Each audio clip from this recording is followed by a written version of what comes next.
All right, folks, we are live on a Sunday night helping people quit nicotine and cannabis.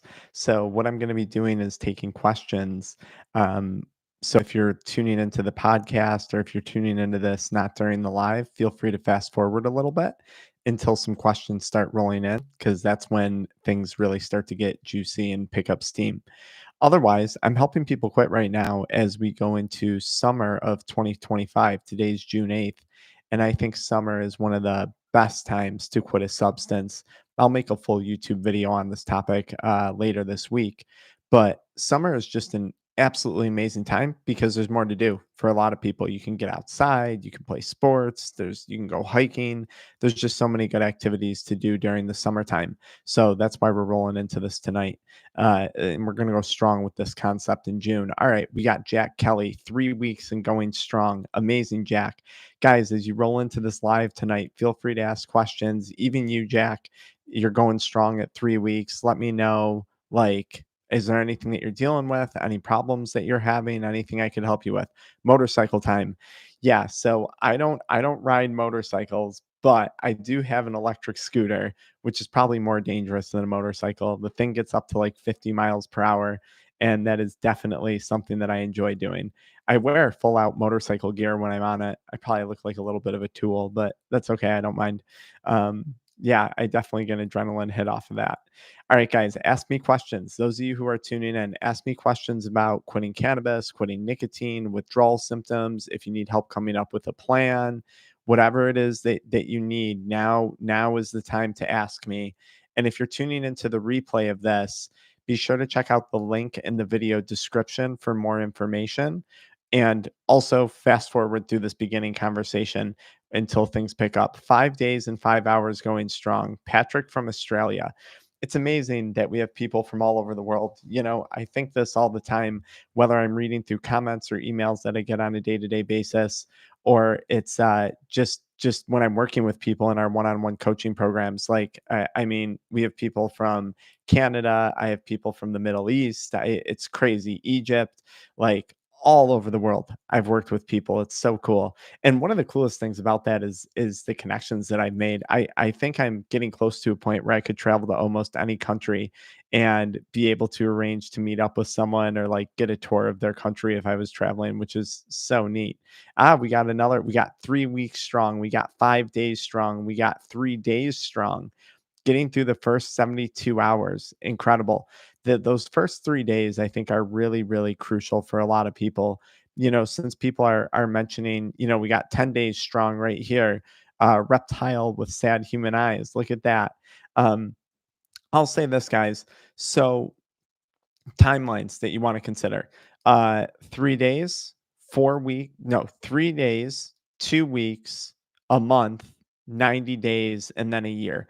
Those are kind of the timelines that I give people, generally speaking, when it comes to quitting a substance that you really want to aim to hit. Quitting weed is tough. My whole family is severely addicted. It's sad. Yeah, Brandon, it is tough when you have family environments. And this is something, I deal with often when I'm working with clients in our programs. But one thing I'll remind you of right now is if you're interested in helping your family, the best thing that you can do is be an example for those family members, right? Because a lot of people, whether it's their husband, their wife, their children that are using substances, and let's say mom and dad also use substances, it just takes one person to change the trajectory of that substance use in a family setting, but it does take one person to do that. And a lot of times what will happen is in family scenarios, I'll have like a husband or a wife really trying to convince the other person to quit, even though they haven't yet quit themselves. And you're much better off showing someone that the other side of the grass actually is greener than just trying to convince them of that. So that would be the first thing. If your family isn't interested in stopping, then I think you have to pause and take a look at your family members and realize that although you might be on the same page as them on some categories of life, you might be on a different page with regard to other things, right? Maybe it's your parents who consume cannabis and maybe they've already built out their career, had kids, and they're happily smoking cannabis to enjoy their retirement, whatever. Right? Maybe you're at a different stage in your life than your family members are, and maybe that's something that you have to acknowledge, right? We should never let other people's decisions, whether it's a family member, a friend, a dispensary, an email that you get, we should never allow that to influence our decision making. This is about you. This is about your decisions, not the decisions of other people. If you're letting other people dramatically influence your decision making, you're kind of handing control over to them. And the crazy thing is, in substance use, this is something that you actually have the potential to have full control over. But that requires a shift in mindset, and that's what I help people with. So I hope that helps you out, Brandon. Okay. So helpful. 10 days. Thank you, Reptile with Sad Human Eyes. What's up, Jazz? What's up? The music of werewolf, quitting tomorrow morning, again, in quotation marks. Yeah, so I think tomorrow's Monday. I think tomorrow's a great day to quit, right? There's some advantages to quitting on a Monday morning. For most people, Monday through Friday makes up a majority of what their week looks like. And quitting on a Monday is great because a lot of people are going to be going into work. They're going to be distracted by a bunch of things. And you're quitting in your reality, right? So let's say 75% of your week looks like your days Monday through Friday. It's a really good time to stop because now you're learning how to not use a substance while you're in your current environment exposed to the stressors that you deal with 75% of the week. So there's some real advantages to that. And I started today's conversation saying, we're quitting for the summer of 2025. I think summertime is an incredible time to quit and take action on this because it's nicer weather outside. There's more activities to do. It's easier to keep yourself busy. You can get out and get some sunshine. I'm a huge fan of quitting during the summer months for most people. I think it is a little easier than quitting during the winter months. As for trying again, yeah, look, my best advice to you there would be is quit this time and remain committed to your quit, right? There comes a point where you try so many times and fail, try and fail, try and fail, try and fail, where it does start to erode away at your confidence and your faith in your own ability to make decisions for yourself. And we want to put an end to that. If you can quit and you can reclaim some of that confidence in holding your word to yourself, you can apply that to your relationships, you can apply that to your business. I mean, I've worked with countless people who have had relationship problems resulting from their substance use. And when they're talking about fixing all the different problems that have resulted from their substance use, I'm like, look, one of the best things you could do right now is commit to your word, prove that to your significant other, and then they're going to start to build up some trust in you again. I'm getting kind of off topic, but this is a common topic that comes up all the time because people are often thinking like, oh, well, what if I cheated on my husband or my wife? And maybe the husband and wife is aware of this situation during active substance use. And they're like, what do I do now? Minus all the therapy we've done and this and that. I'm like, you have to commit. You have to start to show commitment in order for that person to maybe, find some faith in you again as their significant other. But it has to start with some level of commitment. So that commitment's a really key thing. It can also be carried over into business and growth of business or entrepreneurship, right? You say something, you're going to do that something, you're going to follow through on that something. It's so key to success. It's so key. I'm from the Netherlands. Almost week 2 of tapering. Awesome. Awesome. You're already seeing improvement. Yeah. So, Pyro Freak. Yeah. Tapering is a very reasonable method of quitting, right? I've worked with countless people where we've done a taper. In some cases, I'm usually doing a taper if the physical withdrawal symptoms and the physical dependence is just too much to overcome when stopping cold turkey. So I recently made a video that talks about tapering, but I'll talk a little bit about that now. So what you did was you tapered from 8 joints to half a joint per day. So you cut back the quantity and likely also the frequency of use. I tell people when you taper, there's 3 ways to do it. You can cut back the frequency, you can cut back the strength, you can cut back the quantity, And then you can do a combination of cutting back the strength and the frequency of use. Those are the three ways that you can taper. And I encourage people, if they're tapering, to stick to some type of regimen. Now, some people we might taper using supplements. Some people we might taper using medications in conjunction with their primary care. Some people we might taper using CBD products and other phytocannabinoids, depending on the person and their situation. So, congratulations on your taper. That's fantastic. I'm 17 and I'm a young male. I've been smoking since 14. Started a very blue moon. Fast forward 16. Heavy daily use. I got CHS. I've always been a hard worker. Yeah, Rod. A lot of people who consume cannabis substances and any substance, alcohol, cannabis, nicotine, a lot of them are very hard workers. People often think of people who consume drugs as burnouts, and that's far from the truth. A lot of clients that I work with on a day-to-day basis, they're retired from some incredibly successful career, or they're younger and they're in the process of building some incredible career and family for themselves. They work extraordinary. Maybe it's a stay-at-home mother who works really hard, taking care of her three or four kids, which is a 24-hour, 24/7 job, 7 days a week. I have yet to meet someone in my programs who's just lazy and not doing anything, right? Like most people who consume drugs work very hard. The problem becomes when we're using drugs to cope with that level of hard work. And I shouldn't say cope. I'll say rather to maintain that level of work, right? You're working a 60-hour week, you're a full-time parent, and you're using substances as an escape, as a break, as a reprieve. And this becomes a problem because sometimes what will happen is the substances will allow a person to excel a little bit beyond their limits. And I know this sounds weird, but there's going to be some people in here who understand what I'm saying, right? It's the fact that I can pound nicotine all day long, that I can work a 12-hour day. It's the fact that I can pound stimulants and energy drinks and then come home and smoke weed, that I can maintain working in my construction company for, 16 hours a day, whatever it is. But what winds up happening is that the person is artificially pushing their limits. It's like using steroids and lifting weights, right? If I pump myself up with a bunch of growth hormone and stimulants and then go bench press, I'm probably going to wind up benching more weight than my body's physically able to handle. And eventually that deck of cards is going to collapse. Maybe it takes a year, maybe it takes 10 years, but eventually it's going to fall apart. Another metaphor I give for this is like imagine running a marathon. And imagine taking a marathon runner and pumping them up full of painkillers and stimulants and things like that just to get them to get through the marathon.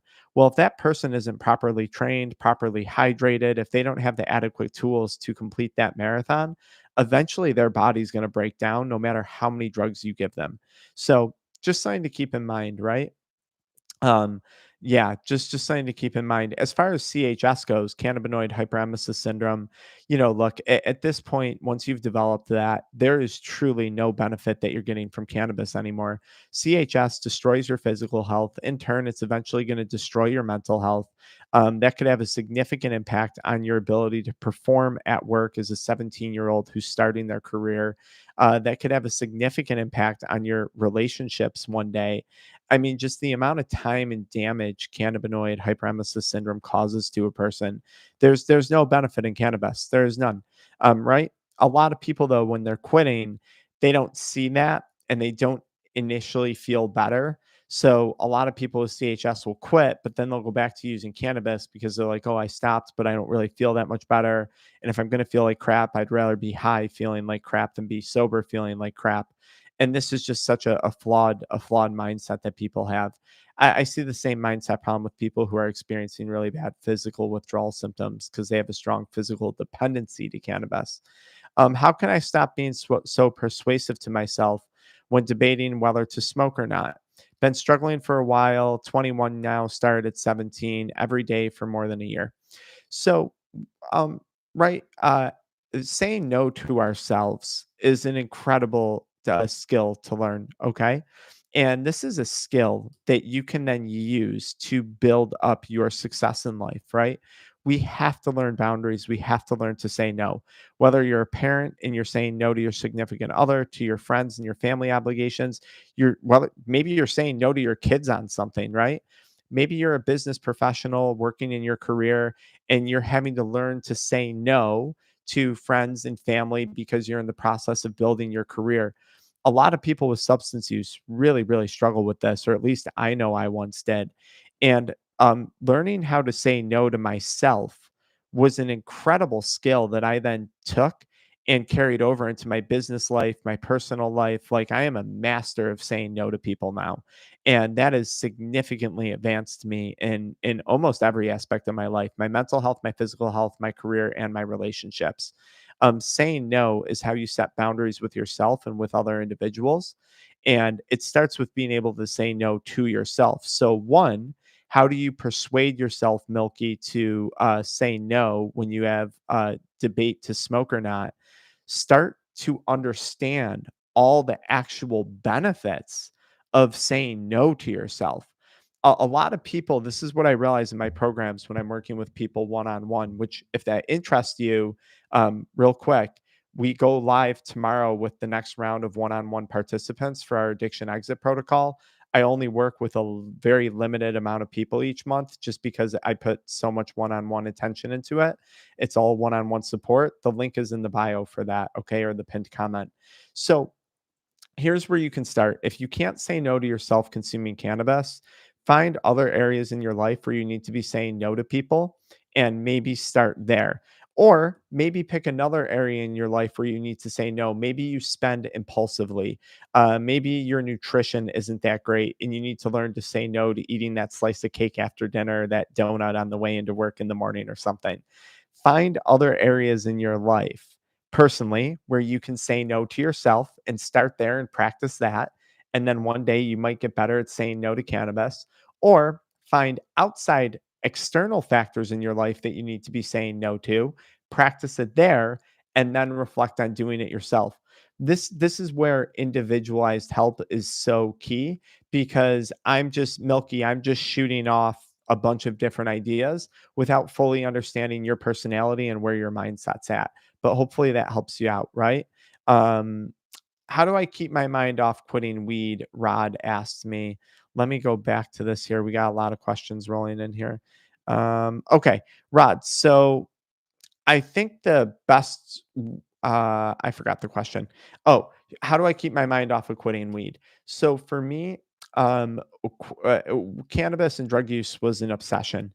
And obsession, that's the addiction mindset. What is the addiction mindset? It's not a disease, it's an obsession. I have the gift of obsession. And that gift is either going to destroy me or build a beautiful life for me, right? I am just very careful what I become obsessed with nowadays.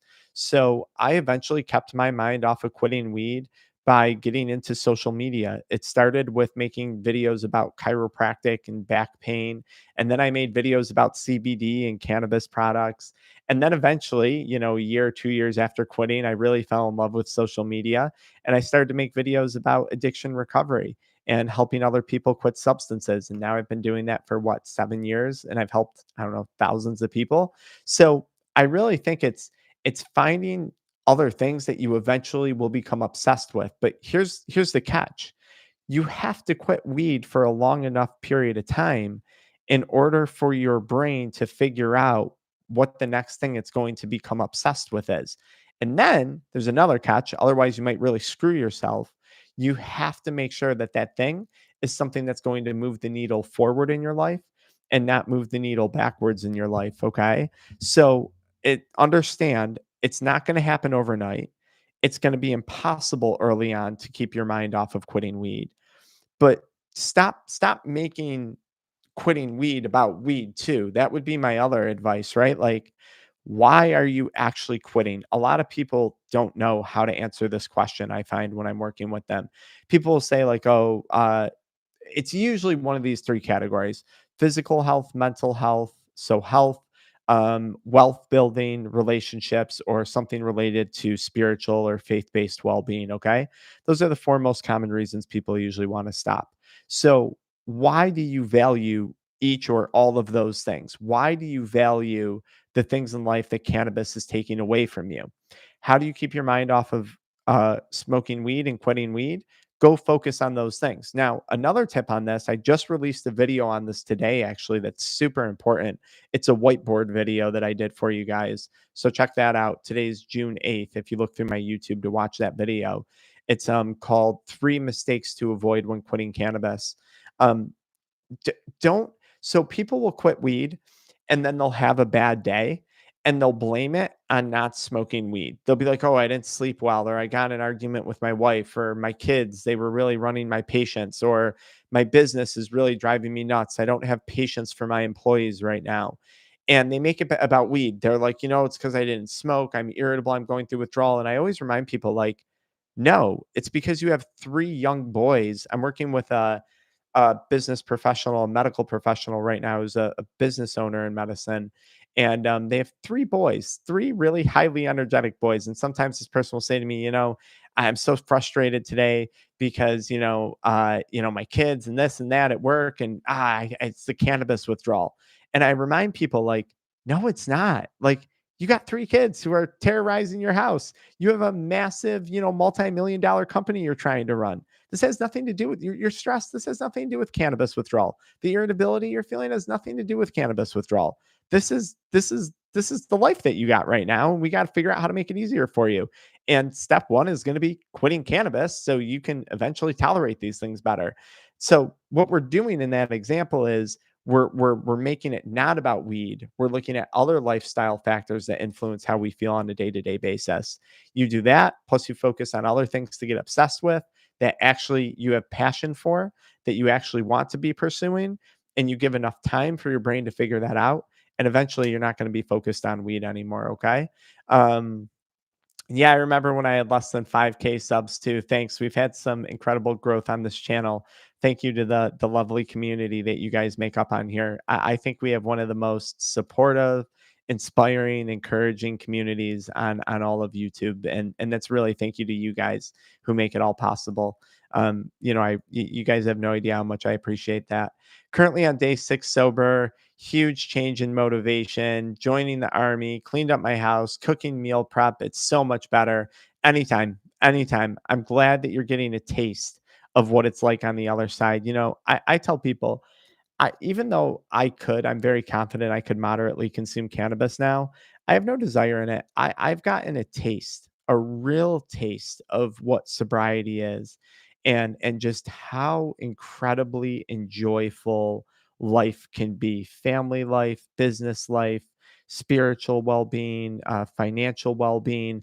I've gotten a taste of that over the last 9 years, and I want more. I want more of that, and for that reason I would never go back to consuming cannabis. It's really incredible, so I'm glad you're getting to taste that early on, 6 days in. No, John, I never did psychedelics. And look, psychedelics, I could say the same thing about cannabis, tobacco products. I could say it about alcohol, right? There's a place for substance use, okay? Right, and there's benefits to all these things. I could talk about benefits of alcohol socially. I could talk about benefits of tobacco use ceremonially. I could talk about benefits of nicotine neurocognitively. I could talk about benefits of THC. There's literature coming out on that, right? But that's not my thing. I'm very much um, focused on. I have everything I need to succeed. It's all in here. It's not coming from some outside source. And like maybe outside of my faith practice, I really don't put much faith in an outside source outside of myself, because I did that with drugs, and that royally bit me in the ass. And I've seen that happen to people on psychedelics too. Secondly, on psychedelics, my mind is the one thing I can control, right? That's one thing that I learned in sobriety. I have gotten incredible at controlling my emotional responses to things, and my response to things. And I don't want any substance that's going to mess with that, right? Psychedelics, cannabis, alcohol. I want to have zero level of impairment. I'm busy. I have a kid. My wife is pregnant again. I'm building this monster businesses, supplement company, addiction company, chiropractic practice. I have too much that I need to be present for. Even when I don't want to be present for those things, I need to be. and I have no desire to touch anything that's going to impact my cognitive function. No desire, zero. And look, I use my own supplement. I use my chewing gum supplement that has N-acetylcysteine and KSM-66 ashwagandha.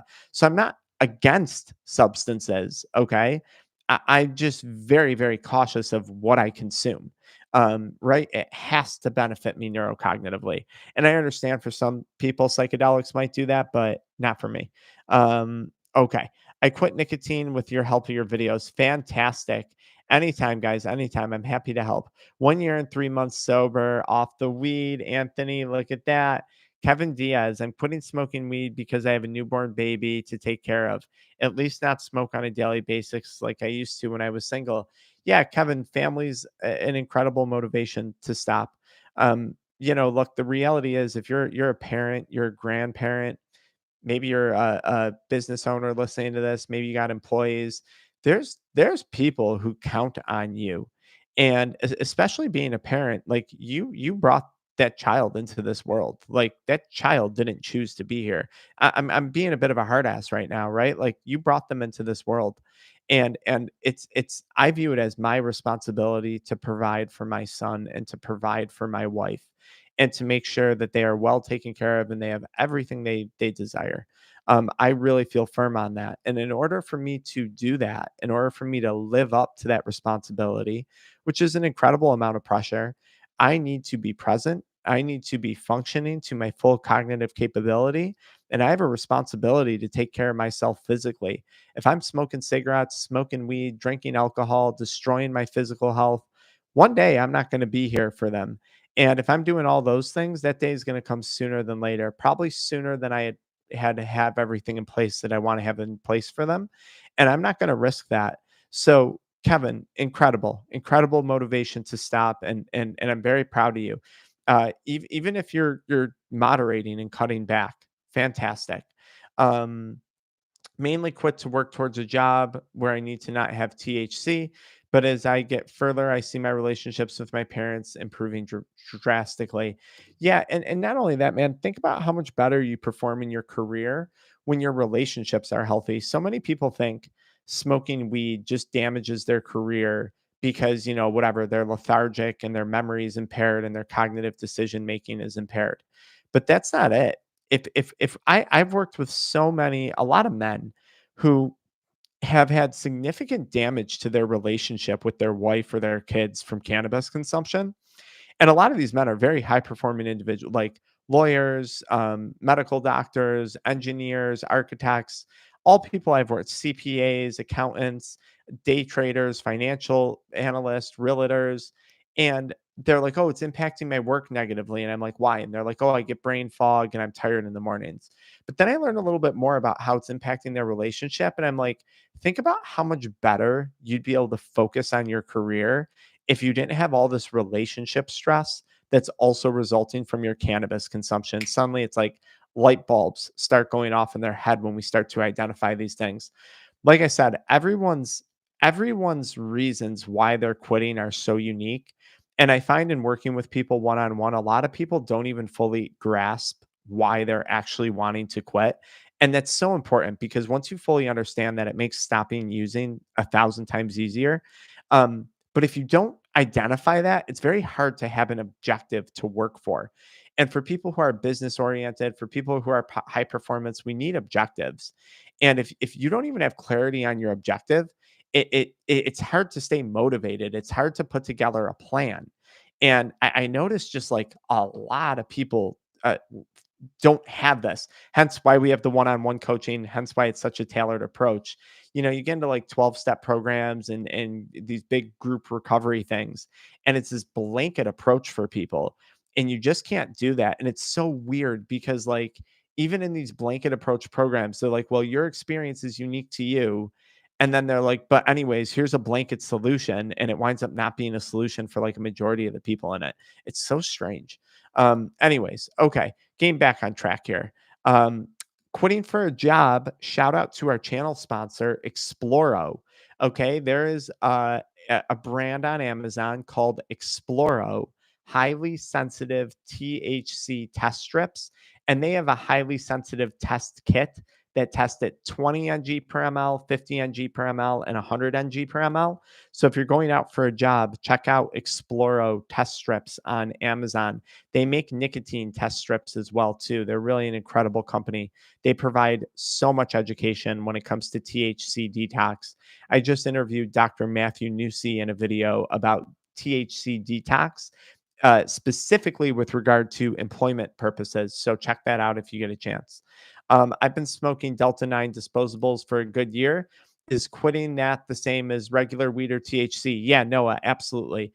Sometimes with the disposables, here's the thing, and this goes back to a unique experience, right? I don't know the quality of disposables you've been using, if they've been medical grade or street grade, black market. I don't know if they've had third party testing. This quitting is the same, but this is where we might have other things to consider, right? I'm working with a gentleman right now, an architect, father, incredible business owner, and one of his main reasons for quitting is stomach problems, and he was actually quitting alcohol and cannabis that I'm helping him with. And his conversation is a little different with quitting than maybe someone else because we're trying to figure out these stomach pains. And I've had the responsibility as also a medical professional to this person, not only as an addiction recovery coach, but to help them determine if the problems they're having are related to cannabis. And if it's cannabis, is it CHS or is it like some bacterial overgrowth, like H. pylori infections or something like that, or funguses related to pesticides and like improper treatment of the cannabis plant? That could be an issue with his quitting. It might not be cannabis at all. It might be alcohol. And then it might be other stuff, right? Ulcers, maybe it's caffeine related intake, because a lot of people consume cannabis, abuse caffeine because they're tired, they get that weed hangover. So yes, quitting Delta 9 disposables is the same, but like, the, I don't know what health symptoms you have. I don't know if you have a physical dependence to the product because disposables tend to be really high THC. And if you have a physical dependence, we might want to taper. So this is where the one-on-one conversations become really beneficial. And again, I have a link in the video description. We go live tomorrow with our next round of participants. And then once that fills up, I'll shut that down again for a little bit. Okay, let's see here. Uh, could it be hereditary? An addictive personality. So Milky, yeah, you'll see a lot of stuff that talks about look, we all have addictive personalities. We all have dopamine, we all have serotonin for the most part, right? We all have these neurochemicals that drive addiction. They're present in everyone. So I don't really believe in an addicted personality. I believe some people might be a little more obsessive than others. But like the idea that your neurochemicals are dramatically different than someone else's, it's just highly unlikely. Okay. So one, I'd start to get rid of that identity as I'm an addict. There's genetics. I'm doomed, right? Because once people go down the path of thinking they're genetically screwed, um, they're screwed and then it's hard for them to make a change. So I don't subscribe to that. I don't buy into that idea. Because it labels me and it puts me in a really limited belief system about myself and what I'm capable of.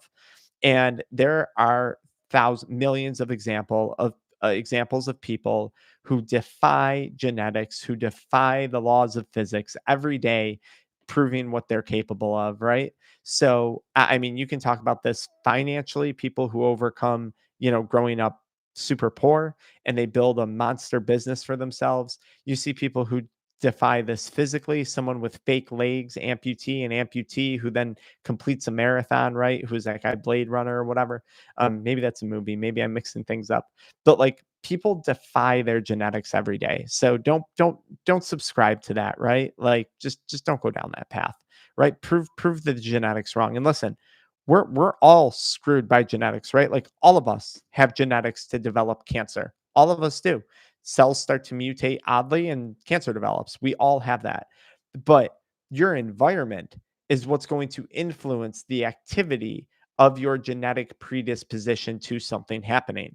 So, yeah, you might be more prone to smoke weed, but that's only going to be activated if you're constantly smoking weed. If you're not smoking weed, then those genes aren't going to be activated, right? So just keep that in mind. Um, My girl broke up with me because I was a bum, sober 9 days now. Yeah, I'm interviewing a female life coach soon, and we're having a large conversation about this actually. We do have a dilemma going on. I think I see it more with men, and I see it within like members of my own family too, like in-laws and things like that with men. Um, the performance is not where it should be. Like, it's really not good. Like, the amount of people I talk to, like, guys I talk to that have kids and a wife, and they're just not showing up. They're not showing up in their relationship. They're not showing up as a father. They're not showing up as a provider. If they're in that family where they're in a providing situation, and a lot of it is substance driven. It's driven by gambling, adult media content, cannabis, binge drinking, abusing stimulants, Adderall, energy drinks, pre-workout products. They're just not showing up. And eventually what happens is, I'll tell you a story about this. That significant other is going to get fed up at a point when people watch someone for a long period of time not even try to take care of themselves. Eventually they say, what am I in this for? Like, why am I doing this? I had a recent within the last year, I had a gentleman. He owned multiple life insurance companies, and he had a long history of cannabis substance use, which eventually led to like uh, basically an eating disorder. He became very obese. He would smoke. He would consume a shit ton of junk food, and a lot of people who smoke weed actually become malnourished over time. They actually become very thin, but not this person. Became very, very overweight, and he had enrolled in my programs. And when I asked him what motivated him to enroll on the one-on-one coaching, his exact words, he said, my wife is disgusted with me. And I kind of took me back because he said it like so bluntly, no pun intended. And he was explaining to me, he was like, look, I was at a dinner. Um, I got high before. I had eaten two meals, like two full course meals at this dinner. And he's like, halfway through my second meal, my wife looked at me and was like, all you do is eat and complain about how you feel. You complain about your back. You complain about your joints. You complain about everything, and you do nothing. You do nothing to change. You've done nothing. And this is fascinating because this gentleman had actually provided a beautiful life, at least financially, for his family, right? And in talking to him, I was like, look, man, you got what it takes to change. You got what it takes. Building your business, giving your family the life you've given them is 1,000 times harder than overcoming cannabis use and this now eating disorder that you've developed from cannabis use. But you just have to try. Like, and then we talked about it. I was like, we talked about his business and how long he worked and how hard he actually tried to make that the successful thing that it was. And he very quickly realized he wasn't trying at all. And it's funny because with his wife during that dinner, he said he was trying to defend himself. He was like, I am trying, I've done this, I've done that. And it was very easy for me to point out to him that he hadn't actually yet tried. Now, on the flip side, since he started working with me, I was like, well, now you're really trying, right? Because you're committed to 3 months of one-on-one support and accountability. He did really well, by the way, too. Lost a bunch of weight. He needed a back surgery. We helped him get in touch with a good surgeon. He got a fusion. It was his only option because he was showing extreme back problems with neurological deficit in his extremities.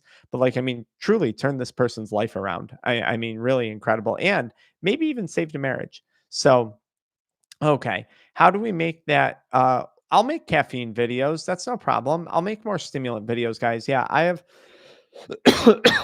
I have a series of stimulant, caffeine videos and cigarette videos and tobacco and nicotine videos lined up where we have a lot more of those. How do we make the shift in mindset? RC, it's really simple. You have to start to devalue the substance. Why are you actually quitting? Why do you think cannabis is benefiting you? And then you have to prove the ways in which it's not. A shift in mindset starts with a shift in perspective on your relationship or how you view the substance. That's where it starts. We need to change your perspective. We need to change your relationship with the drug. And that begins with devaluing the drug. Now, how we devalue the drug is going to vary from person to person depending on that person's definition of success and the goals that it is they're trying to achieve in quitting consuming cannabis or alcohol or nicotine or pornography. So, okay.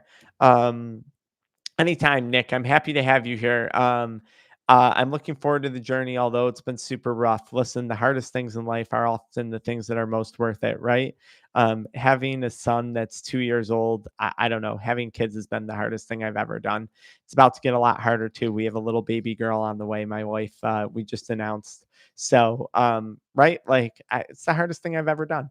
But it's the most worthwhile thing I've ever done. So, building this business, whether it's my chiropractic, my supplement company, my YouTube, it's incredibly hard.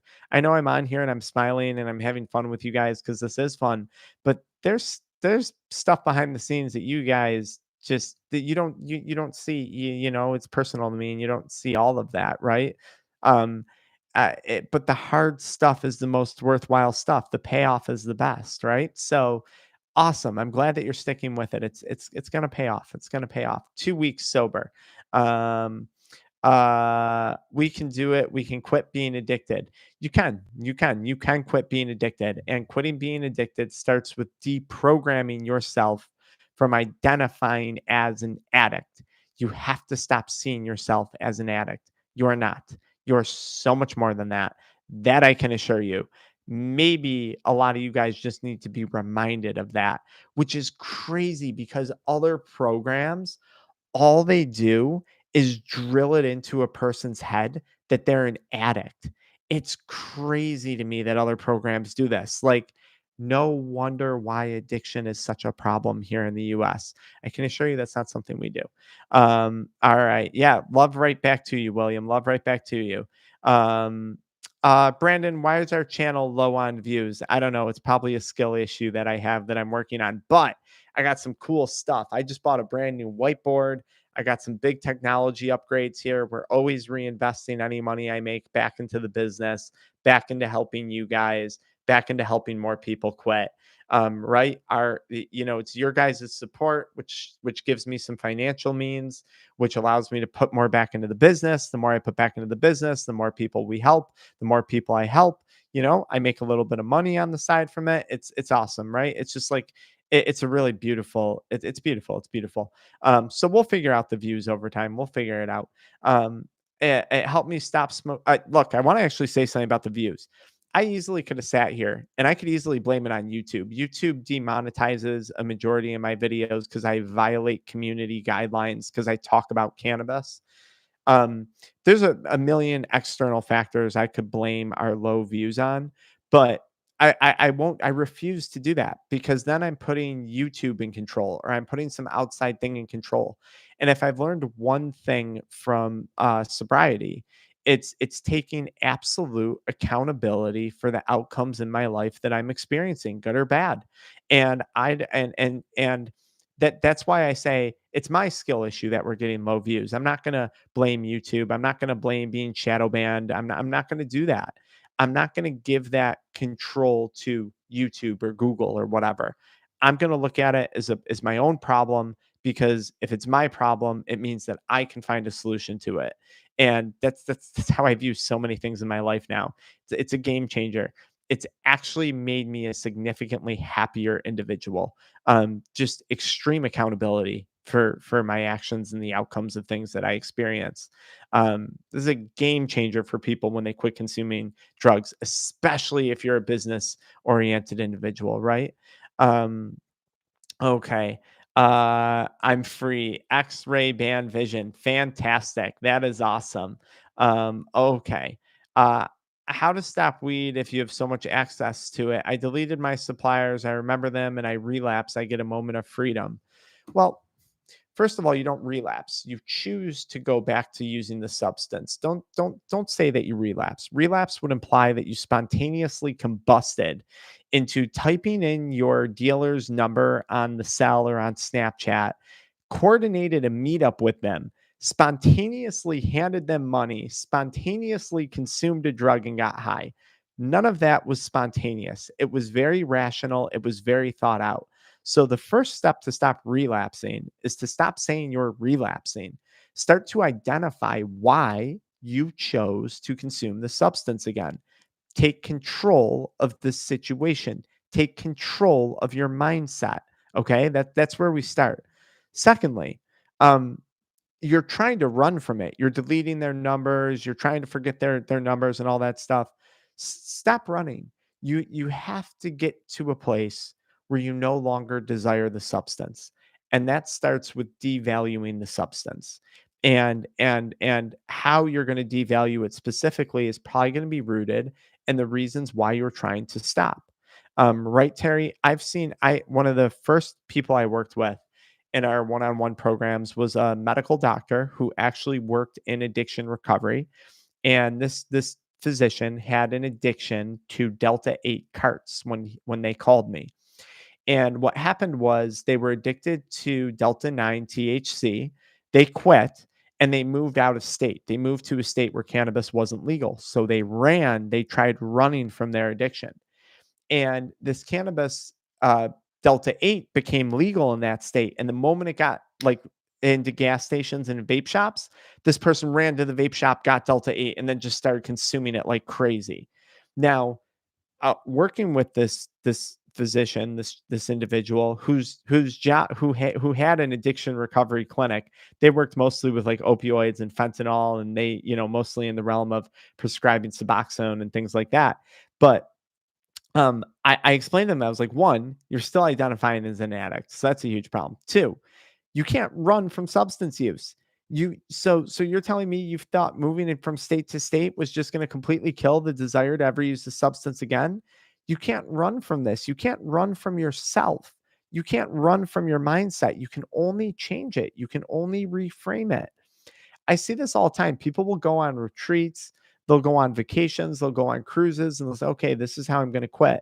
And then sure enough, they'll come back and they're right back to using the substances. And they're like, I don't understand why. Why was I able to quit when I was on vacation, or when I went to that rehab clinic that I spent $30,000, $60,000 a month for to go to rehab? Why did I start using as soon as I came back? And I'm like, because you tried to run from something, and you can't run from yourself. You can only rewire, you can only reprogram yourself.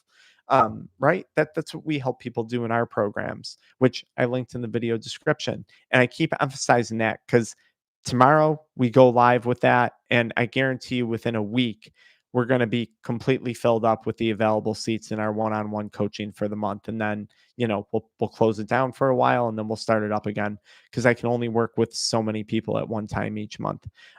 Weed is bad for mental health, keeps me scared to talk to people. Eye contact becomes uncomfortable. Yeah, benzovamp. Yeah, definitely. I mean, this is a huge problem for people, right? Like if you're a family, if you got family, if you have a significant other, this can become a huge problem, right? It can dramatically change how you're interacting with your kids, or your spouse, or your girlfriend, or your boyfriend. And then two, this is a huge issue for people who are in the entrepreneurship space. Making connections, who is very, very important, and your personality, that first impression, goes a very, very long way. Right, my social skills have been unbelievably beneficial for my business since quitting cannabis. And benzovamp, you know how I got over that when I quit? It was actually through yoga practice. I was going to a studio, and this studio just so happened to really emphasize human connection. And they used to have us do this thing, and I would cry every time we do this. It was so weird. Um, Probably because I hadn't actually made eye contact with someone in like 9 years of active addiction. But they would make us, this was pre-COVID, stand literally like I'd put my hand here, and then another person would be here, just a hand width apart, and then like they'd put their hand here, and then we drop our hands, and they would tell you not to blink, not to move, and just stare at that person for 5 minutes. For 5 minutes, just staring, standing in silence. And within like a minute and 30 seconds, I'd usually start crying. Yeah, that was nice. I'd be standing across from this really attractive, bohemian yoga girl, and then I just, start crying for no reason. They'd be like, what's wrong? What happened? What I do? I'd be like, you have no idea. I'm fucking coming off of 3 monsters a day, cannabis, nicotine. And be like, you have you did nothing, trust me. It's just my body's a mess right now. My mind is a mess right now. My mind is broken. So yeah. Um, when am I gonna start help stop people from drinking alcohol? I'm happy to do that. Ask me questions about drinking alcohol. Look, for a lot of you guys, maybe alcohol, there's one exception to my videos. In some cases, maybe I'll taper someone off of alcohol if they have a physical dependence, or maybe we'll get them into a medical detox for the first 2 weeks, and then we'll pick up with the coaching. But a lot of what I say, just take the word weed or nicotine, replace it with literally any other drug, and most of my videos are going to apply because 90% of my video has to do with mindset. The other 10%, maybe that's the specifics that I cover in like a one-on-one program. But whether you're quitting alcohol, cannabis, porn, nicotine, tobacco, cigarettes, it's all mindset. And the mindset around each one is going to be pretty similar. There's some nuances. Maybe alcohol has more social nuances to it. Maybe there is a stronger physical dependence, and we have to be careful because quitting cold turkey could cause seizures and then you could die. So, like, there's some nuances sometimes, but a majority of these things are very, very similar across all my videos. But if people want more content on alcohol, I'm happy to make more content on alcohol. In fact, I'll make a video this week about alcohol. I have no problem with that. Okay. I'm only smoking when I'm bored and I don't even really enjoy it. So, I'm never bored. And the only reason I'm never bored is because I quit for a long enough period of time to allow other things in my life to fill in that space, right? Over the 9 years that I've quit, I've started two more businesses. I've gotten married. I have one child. I have another child on the way. I've dramatically changed my physical health.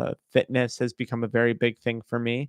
I have multiple hobbies. I target shooting, watches, learning about watches. I have a massive knife collection. Right? Like I have tons of hobbies that I love doing. I'm enrolled in two coaching programs right now regarding YouTube growth and YouTube coaching business programs and things like that. But that wasn't the case when I first quit. I was bored out of my mind, right? Like I was living with my mom in a townhouse. My businesses were doing okay, but they could have been doing better. And like I was bored. I didn't have a relationship. I didn't have kids. The only reason I'm not bored now is because I stayed sober long enough for enough other stuff to fill in the void. Now, like, here's the thing too. It's not even a void, just to fill in the space. But the thing is, like, people will quit cannabis and they'll think all that stuff is just going to magically happen. The amount of work I put into my life to make all those things become a reality is significant. And a lot of people that I work with in our one-on-one programs, they're not scared of work. If you're scared of work, if you're scared of putting in some effort, I'm probably not the right guy for you, just because I am goal oriented, I am success oriented. But like, right? Most people that I work with are excited to do that work. They just need some direction as to what they should be doing because, they've been under the delusion of substance use for so long. And some people have so many areas of their life that have been negatively impacted, right? I'm working with someone right now who I could say their relationships, their finances, and their physical health is all screwed up from substance use. So we're in the process of breaking down each of those categories into bite-sized nuggets so we can slowly start to improve those things over the course of the year. This person is enrolled in our year-long coaching program. But yeah. Okay. Everyone is different, but for me, cold turkey works best. Yeah, for me, cold turkey was the way to go. Right. I just wanted to be done. I wanted so bad to be done. And I just didn't see the point in drawing it out. If you can safely stop cold turkey, which a lot of people can with regard to nicotine and cannabis, I, that's the way to do it because then you're done with it. You don't got to worry about it anymore. You just got to get through whatever you got to get through in quitting, and then life moves on. Right? Some people will spend a lifetime trying to make a singular decision. I'll watch some people spend years. They've spent years trying to taper, trying to come up with the perfect mixture of CBD to THC in this ratio and the perfect mixture of cannabis to stimulant to alcohol. And it's like, stop, stop. Put all of that effort, put all of that time, put all of that energy into something else. You're like a mad chemist with the drugs. Put all that energy into something else. What other problems do you got in life? Let's take that same energy that you got for trying to balance substance use and let's put it into those things. Because I promise you, if you put that effort into those things, your life would look dramatically different. So, yeah, big fan of cold turkey when we can safely do it. Um, yeah, Terry, if you tried tapering and it didn't work, try cold turkey. To keep trying, try different things. This is what I talk about. There's not a one size fits all. When you guys are watching my YouTube videos and listening to my lives, I'm giving you very generalized advice, very non-specific advice. I'm giving you advice that I think is going to relate to a majority of people watching this, but I'm talking to a general public.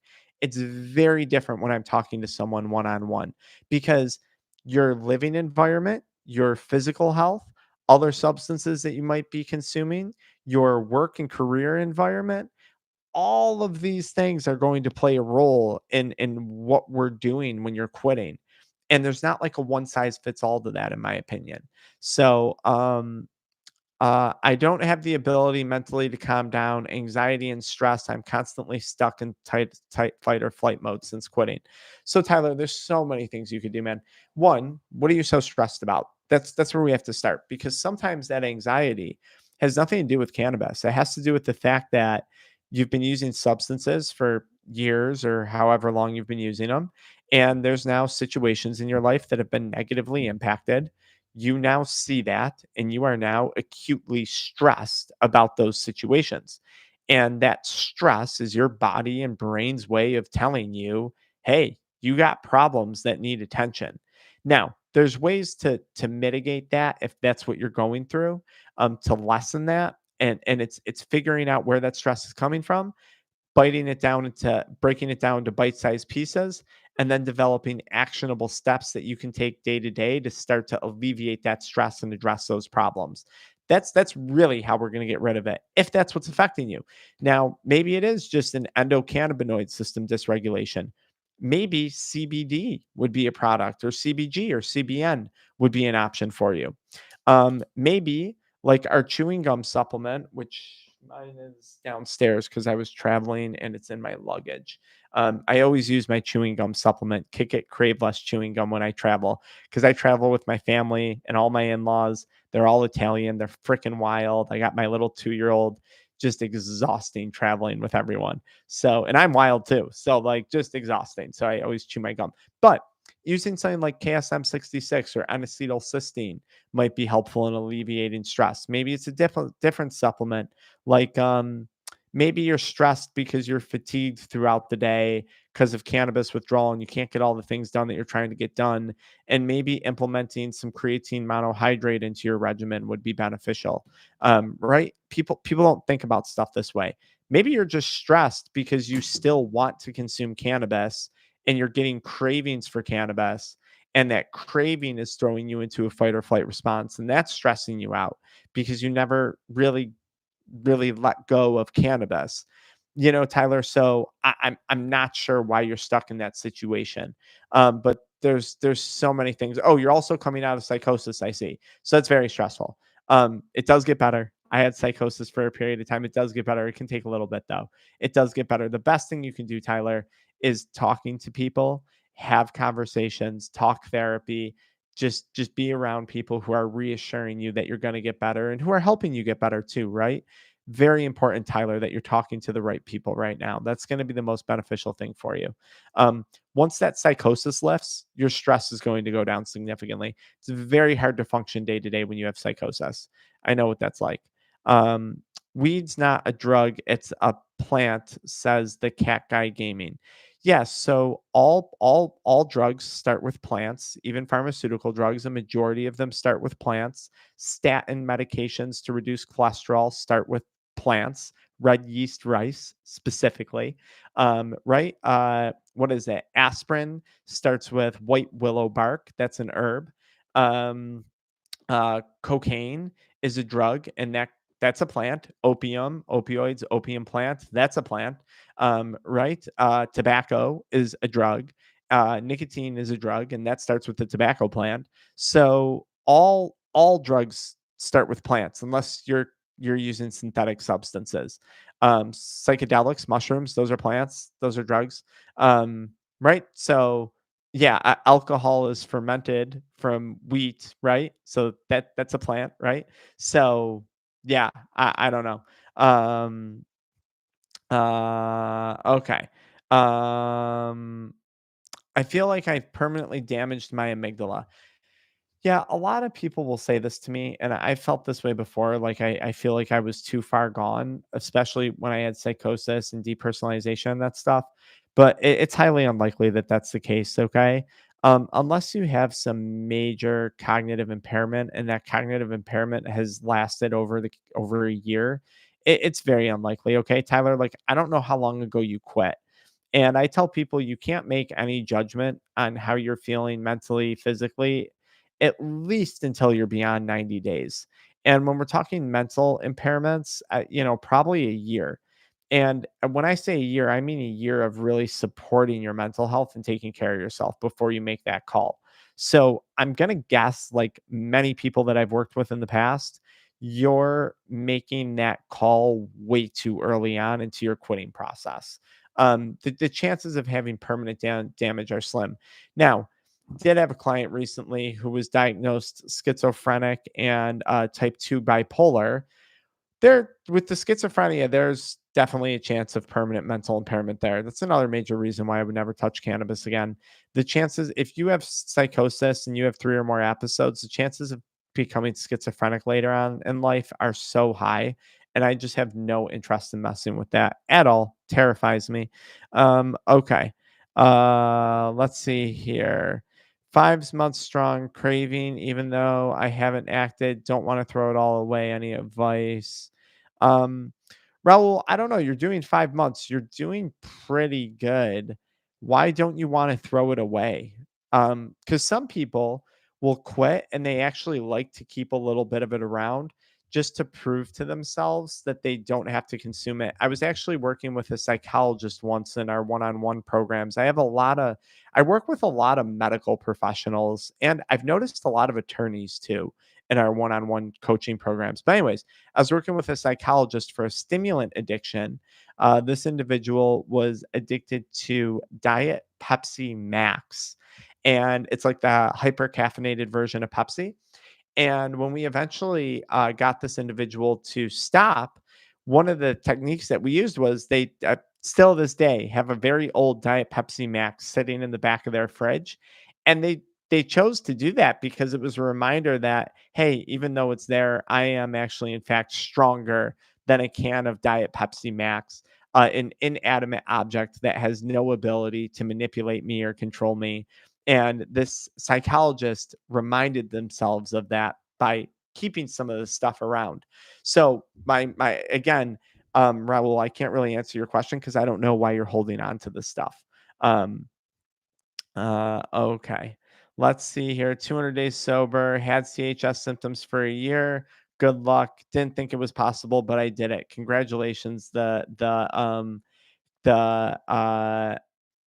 Congratulations. Benzovamp, congratulations too. You got off fentanyl.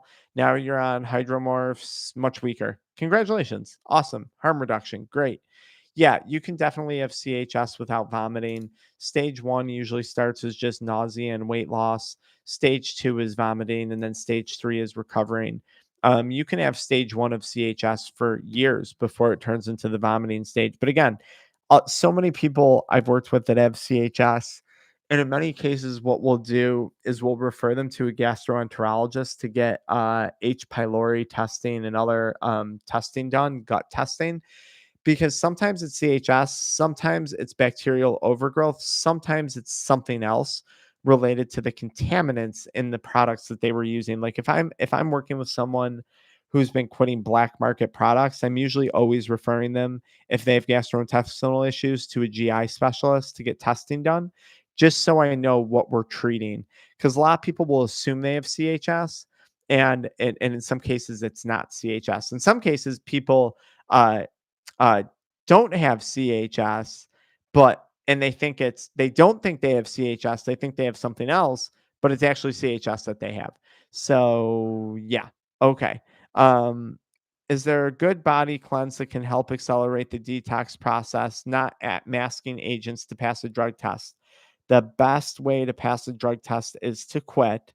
Secondly, the second best thing you can do to pass a drug test is go on Amazon, buy Exploro, EXPLORO, at home THC test strips and start testing at home minimally 30 to 14 days prior to your drug test. Once you're pissing clean at home, the chances of you passing your drug test are very, very high.